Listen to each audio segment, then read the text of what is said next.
Jadi pertama kita bersyukur ya bahwa meskipun kita dihadang dari seluruh penjuru untuk PDI Perjuangan tidak mendaftarkan calon, tapi akhirnya Tuhan tidak tidur.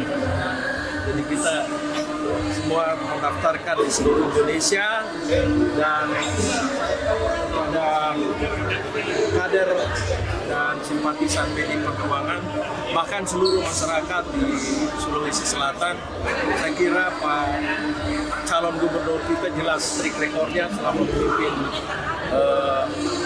Kota Makassar, dan kita mohon dukungan untuk gubernur Provinsi Sulawesi. Ya. Pak Komarudin, soal hal lain, kapan apakah ada info jadwal pertemuan Mega dengan Prabowo?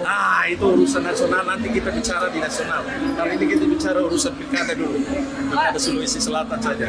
Izin Pak, soal Tia Pak yang dapil Banten kemarin yang dipecat Pak. Ternyata ada juga Pak Rahayu dapil Blitar yang juga diduga akan dipecat dari meloloskan anak dari Ibu Rahayu, kita belum pernah bahas soal Ibu Rahayu ya. Yang kemarin Tia itu memang kita bukan Tia sendiri. Kasus yang terdaftar di Mahkamah Partai itu sebanyak 135 kasus. Jadi bukan mereka aja, ya.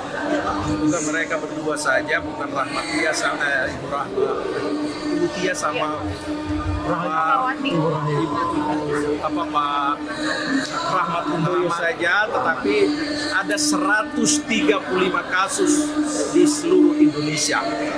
Dan dari 135 itu 11 yang diterima oleh Mahkamah Partai.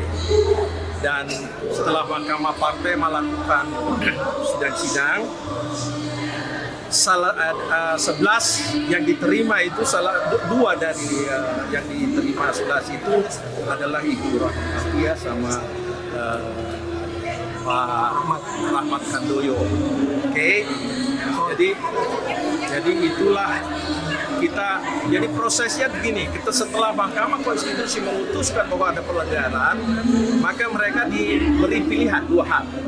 Dia mundur sebagai kader partai. Kita ini bukan gerombolan politik.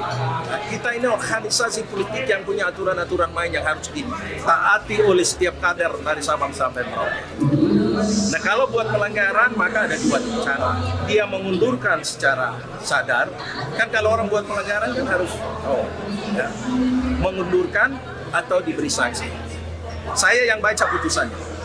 Dan setelah dibaca saya suruh kasih kesempatan, silakan mau memilih mundur atau sanksi berat. Mereka berdua semua sama, tidak mau mundur. Maka sanksi berikut adalah pemecahan.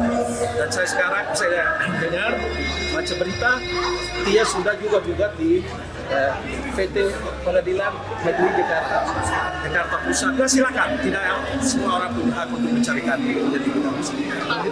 Tadi 100, kau dengar baik-baik, jangan ulang-ulang. 135 ya. Perkara hanya 11 ya. Oke.